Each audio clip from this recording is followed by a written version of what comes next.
I want to welcome you back to this study in the book of Galatians. I hope that you're enjoying our study in this wonderful, wonderful book, a book of freedom, a book of being free from the bondage. First of all, the bondage of having to keep the law to be justified in God's eyes. Also, the bondage of sin, and that's what we're talking about right now. The bondage of sin. You see, every unbeliever is bound in sin.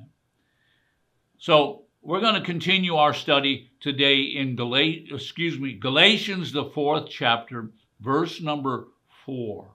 Galatians, the 4th chapter, verse number 4. Now, if you didn't see or didn't listen to yesterday's podcast, I want to encourage you to go back and listen to that podcast, because it's laying a groundwork. You see, the Apostle Paul, he didn't write in a way where he throws this in here and throws that in there. No, the Holy Spirit inspired the Apostle Paul, and by the way, all the writers of the Bible, to write in order, to help build our faith, to help build us in our relationship with God. And so verse number 4 fits with verse number 3. But verse number 4 says this, "But when the fullness of time came." Now, what's he talking about? Is he talking about the time where a person comes to an age of accountability? No. Because the Apostle Paul is talking now about a time where the fullness of time came. Let's understand this. God has a timetable. He knows exactly what time it is. Have you ever awakened in the morning without the use of an alarm clock and you're going, what time is it? Oh my, it's 3 o'clock in the morning. I can still sleep for a couple hours. What time is it? Well, God has a timetable. He knows exactly what time it is. And he has certain events that will take place only in that timetable. Now here the Apostle Paul is writing about the timetable of God, which is universal. It's no longer a timetable that pertains to a person's personal life. Now he's talking about a universal timetable. And this is what he says, "But when the fullness of time," in other words, the completeness of time, the Greek word is palero, and it means to be full. It means to be filled to the top. When the fullness of time comes, in other words, when it's the exact right time, when it came, past tense, when it came, what happened? God sent forth his Son. You see, God didn't send forth his Son the day that Adam and Eve sinned. He could have, but he didn't. Why? Because God has a timetable. He has a reason why Jesus was born when he was born. So it tells us that when the exact right time came, God sent forth his Son. And then he goes on and he says, "And he was born of a woman."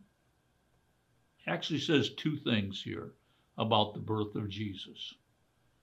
He was born of a woman.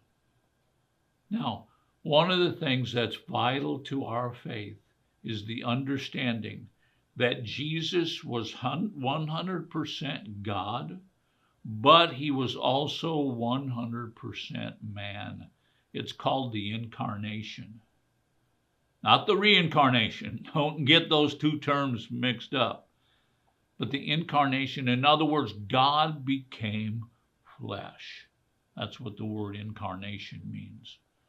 We need to understand that God sent his Son. Now, the Son was already there. Jesus didn't start on Christmas Day or 9 months before Christmas Day. And by the way, I don't believe that Jesus was actually born on Christmas Day, but that's a whole different teaching. But God sent his Son. God's Son was already there. You see, Jesus is God. He's eternal. He was there at the very creation of the world. But God sent his Son. And what does it say? And he was born of a woman. In other words, he was born with flesh. You see, when Jesus was born in flesh, he left all of his godly abilities. He didn't leave God. He didn't leave who he was, but he left all the abilities and came and lived here on earth in the flesh. He suffered temptation in the flesh. He suffered physical pain in the flesh. He got tired. He needed to eat. He was in a boat that was rocked by a storm. He went through things in the flesh. We need to understand. Now, there's a lot of weird teaching going on that Jesus was not God, but that he was just sent by God. No, Jesus is 100% God, but he was also 100% man. But now notice the next thing that Paul says about Jesus' birth. It says that he was born under the law. He was born under the law. What does that mean? That when Jesus was born, he was born Jewish. And he came under all the teachings of the law.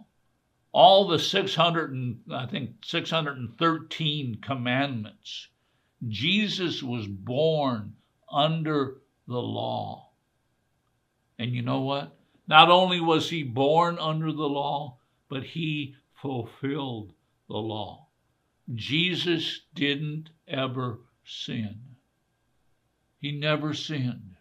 And so the Apostle Paul is painting a picture for us of who Jesus is. He was born of a woman. He was man, but he was also born under the law. He completely fulfilled every law.